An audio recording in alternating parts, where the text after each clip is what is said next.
নিরঞ্জন সরকার। এই যে আমাদের একটা গ্রুপ ছিল, আমরা যখন গান শিখতাম গুরুর সঙ্গে ঘুরে অনেক কষ্ট করে গুরুর বাক্য পালন করে এবং কবিগানের যে আঙ্গিক রয়েছে সমস্ত আঙ্গিক সম্পর্কে ওয়াকিবহল হতে হতো। কি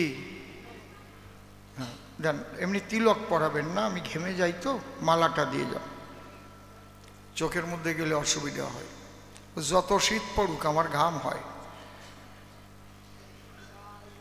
হরি বল হরি বল। ঠিক আছে ঠিক আছে।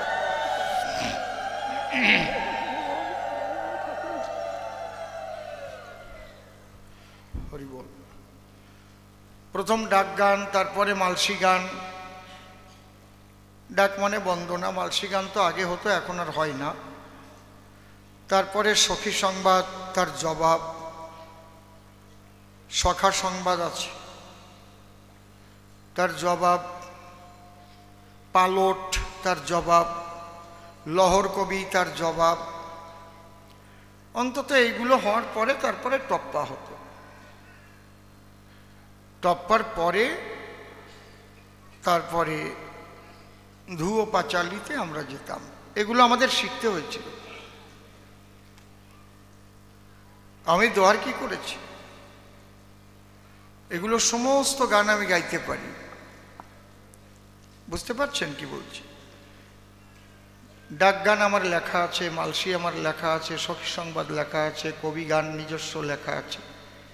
যেমন একটা শিবের কবি আছে, একজন গরিব মানুষ, একজন শিবের সাধক যুবনেশ্বর চলেছে আজ তারকেশ্বর মহেশ্বর জাগ্রত যেথায়। তখন বাড়ির পাশে ডাক্তার বাবু সম্পর্কে দাদু বলে, ও সাধু চলে তো কোথায়? তোমরা বাবার মাথে জল ঢালিতে চলেছ আজ তারকেশ্বর গায়ে, তোমার বুড়ো বাবা ঘরের মাঝে জল বিনে প্রাণ যায়। 105 ডিগ্রি জ্বরে পুত্র বলে চিৎকার করে, তুমি জল না দিয়ে সেই বাবারে চলেছ কোন বাবার সাধনায়। এই যে গান, দোহারপত্রের কিন্তু গানটা জানা নাই। আগে আমরা পেছন থেকে বলে দিতাম, দোহার দাঁড়িয়ে গাইতো, এর আলাদা সুর আছে। ওই একজন শিবের সাধক যুবনেশ্বর চলেছে আজ তারকেশ্বর মহেশ্বর জাগ্রত যেথায়। হ্যাঁ, বুঝতে পারছেন? অন্য কবি সেই গানটা নাও জানতে পারে, এই গান শুনে তার জবাব করতে হবে, জবাবের সুর আছে আলাদা। এ বাড়িতেও আগে হয়েছে, হয়নি তা না। তারপরে সখী সংবাদ, ও তো আরো কঠিন। ও বাবা, কত রকমের তাল আছে, বুঝতে পারছেন? এমনি তো রূপক তালের উপর আছে, তারপর তাল রাগিনীর উপরে আছে। বাসুলি আদেশে অধিজ চণ্ডী দাসে রচিল শ্রীকৃষ্ণ কীর্তন। ও বাসুলি, সাত মাত্রা রূপক। বুঝতে পারছেন? এগুলো আমাদের শিখতে হচ্ছে। এর আবার জবাবের সুর আলাদা, সেটাও রূপকের উপরে। তারপরে কবি, লহর কবি, এগুলো আমরা এই প্রত্যেকটা আঙ্গিক আমাদের শিখতে হয়েছে, নিজে গান রচনা করতে হয়েছে, কোল সরকারি করতে হয়েছে, তারপরে সরকারির পারমিশন পেয়েছি। হ্যাঁ, এবার তুমি কবি গাও, দল করো। এইবার আমার সঙ্গে যারা ঘুরে ঘুরে কবি গান শিখেছে তারাও কিছু কিছু শিখেছে। প্রভাত, সজল, অমল যারা গাচ্ছে, উত্তম, প্রকাশ, আমার সঙ্গে ঘুরে ঘুরে যারা গান শিখেছে। উত্তরবঙ্গে আছে দশরথ, ওপার বাংলায় আছে কয়েকজন, উড়িষ্যায় আছে। এরা যদিও ঘোরেনি কিন্তু আমার কাছ থেকে তালিম নিয়েছে। এইবার আমি দেখলাম যে বর্তমান যে পরিস্থিতি, আমি কিছু কবিগানের ক্যাসেট করে যাই, ভিডিও করে যাই, তাতে কি হবে? এই ভিডিও ক্যাসেট শুনে অন্তত আমার সমাজের কিছু কবি তৈরি হবে, এবং সেই ভিডিওর যে পাঁচালী, অন্তত ধুয়ো পাঁচালী, জোটের মিলন, এগুলো সম্পর্কে তো একটা বোধ হবে।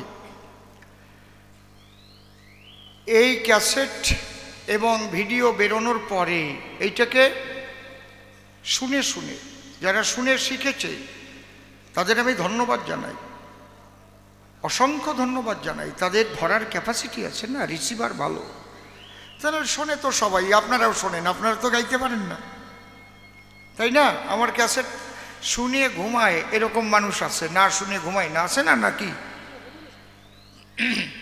সবাই কি কবি হতে পারে? তার মধ্যে দিয়ে বর্তমান যারা গান গায়, আমার সঙ্গে যারা ঘুরেছিল তারাও গায়, আর পরে যারা কবি হয়েছে এর অধিকাংশ আমার ক্যাসেট শুনে শুনেই হয়েছে।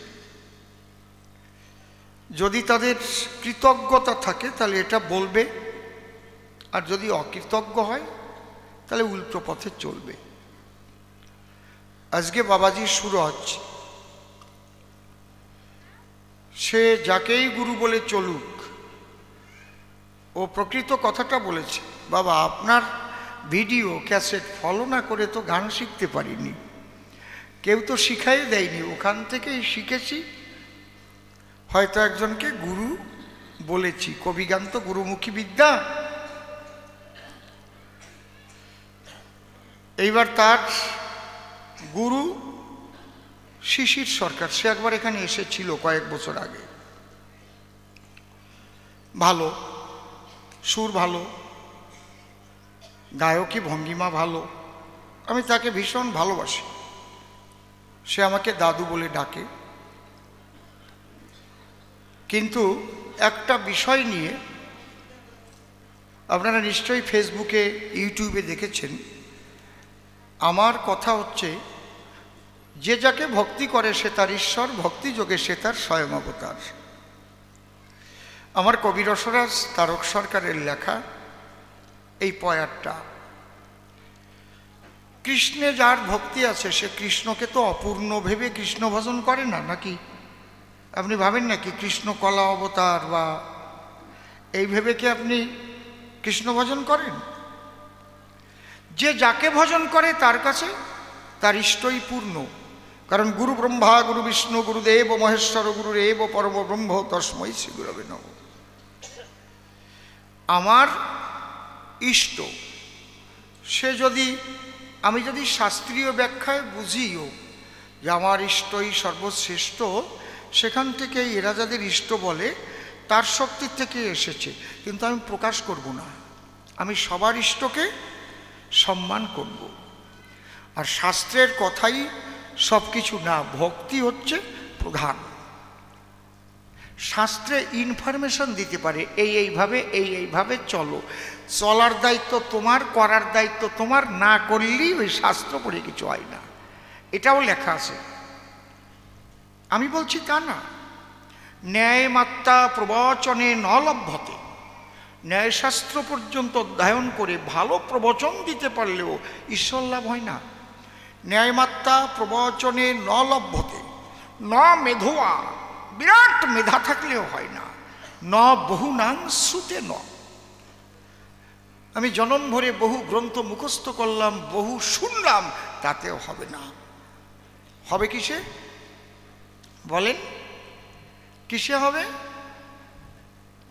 নিদ না হানেছে হরি মেলে তো জলজন্তু হই, ফলমূল খানেছে হরি মেলে তো বাদুর বানরই, তুলসী পুজনেছে হরি মেলে তো মুই পুজি তুলসী ঝাড়, পাথর পুজনেছে হরি মেলে তো মুই পুজি পাহাড়, তৃণভগ্নেছে হরি মেলে তো বহুত মেলে অজা, আর স্ত্রী छोड़नेছে হরি মেলে তো বহুত মেলে খোঁজা, दूध पियाने से हरि मिले तो बहुत वत्स वाला, मीरा कहे बिना प्रेम से नहीं मिले नंदलाला। তাহলে শাস্ত্র পড়ে গন্ডগোল করা তো ঠিক না, ওটা গন্ডগোল কবির আসরে হবে, যুক্তি তর্ক শাস্ত্র কবির আসরে চলবে। আমার কালী বড়, দেখাও কি করে তোমার কৃষ্ণ বড়, আমি যখন কালীর পক্ষে থাকবো কৃষ্ণ চিৎ করে ফেলাই দেব। আমার মায়ের শক্তি ছাড়া কৃষ্ণ চলতেই পারে না, এইটাই তো তাই নাকি? কিন্তু ভজন রাজ্যে যে কালী ভক্ত, যার ভক্তি আছে, তাকে আমাকে সম্মান দিতে হবে। যে কৃষ্ণ ভক্ত, তাকে আমাকে সম্মান দিতে হবে। যে হরিচাঁদের ভক্ত, তাকে আমাকে সম্মান দিতে হবে। যে ভক্ত হবে, যে যাকে ভক্তি করে, সে তার ঈশ্বর। আর যাবে তো এক জায়গায়, ঈশ্বর তো একজনই, আলাদা তো কেউ না। ঈশ্বর কি দুই তিনজন হয় নাকি? ঈশ্বর কখনো দুই তিনজন না, এক ঈশ্বর। এখন তুমি যাকে ভক্তি করবা, ভগবান শ্রীকৃষ্ণ গীতায় পরিষ্কার বলছে যে যথামাং প্রপদ্যন্তে তাং তথৈব ভজম্যহম মম বর্তানুবর্তন্তে মনুষ্যা পার্থ সর্বস্ব। এই কথাটাই আমার তারক রসরাজ লিখলেন, যে যাকে ভক্তি করে সে তার ঈশ্বর। এখানে আমি সমস্ত সনাতনীদের ঐক্যবদ্ধ করবার জন্য রাম ভক্ত, কালী ভক্ত, কৃষ্ণ ভক্ত, হরি ভক্ত, শিব ভক্ত, অনুকূল ভক্ত, ভারত সেবাশ্রম, শ্রীগুরু সংঘ, বেলুর মঠ, সবাই আমরা এক সনাতনী, তাই তো নাকি? আপনারা কি বলেন? কথা বলেন, জোরে বলেন। সবাই আমরা সনাতনী তো নাকি? বা এই সনাতনী মানুষগুলোকে যদি আমি ঐক্যবদ্ধ করতে না পারি, তাহলে কি হবে? আমরা বিভক্ত হয়ে যাব। বিভক্ত হলে আমরা দুর্বল হয়ে যাব। তাই আমার কথা হচ্ছে, বিভক্ত না হয়ে ভক্ত হও, সবাইকে সবাই ভক্তির দ্বারায় আঁকড়ে ধরো।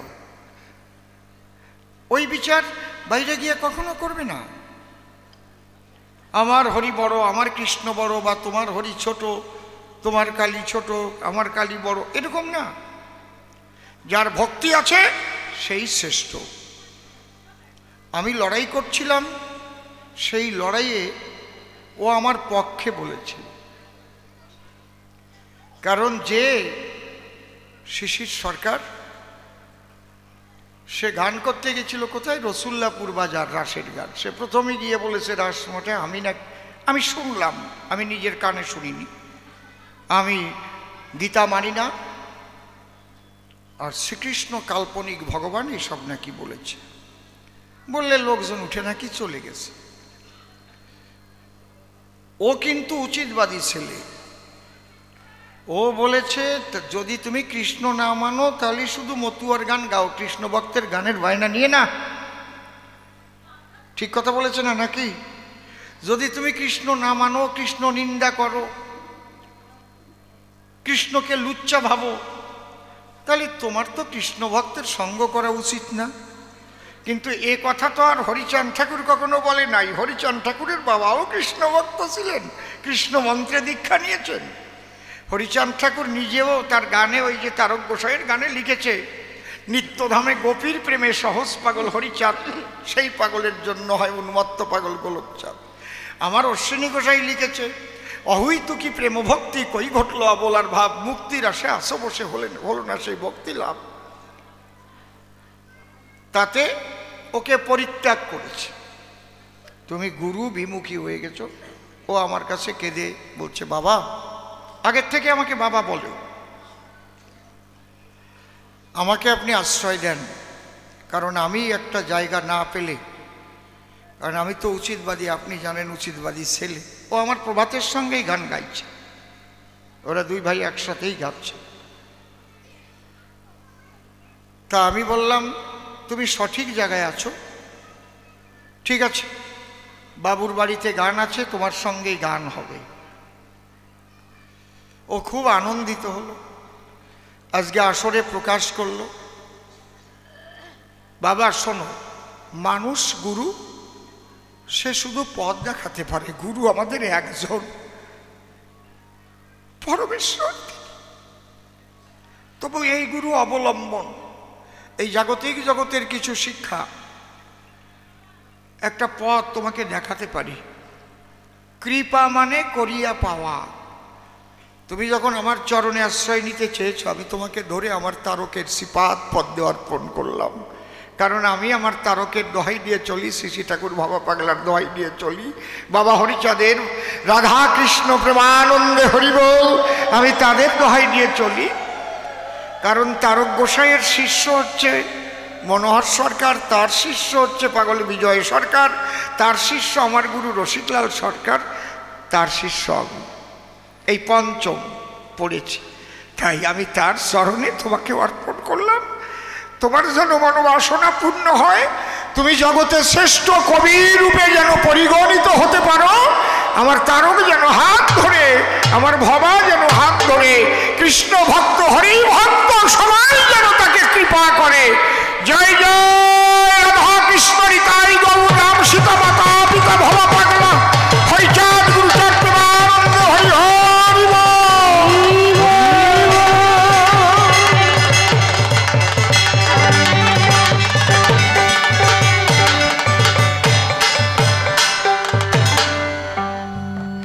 হরিবল হরিবল।